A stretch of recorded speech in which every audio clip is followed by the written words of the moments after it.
How to limit IP address tracking in iPhone 16e. So let's start the video. First of all, open settings. In settings, click on Wi-Fi. Now click on connected Wi-Fi info icon. Now here you can see the option limit IP address tracking. Now here you can turn off or on this limit IP address tracking button.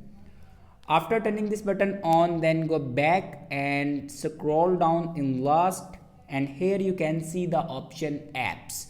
Now click on apps and then scroll down and click on Safari. After clicking on Safari, then scroll down and here you can see the option hide IP address. Now click on hide IP address. Here you can turn off or from trackers. After select from trackers, then go back and here you can turn on your prevent cross-site tracking button. After doing these steps, your problem will be fixed. I hope this video is helpful for you. Thanks for watching.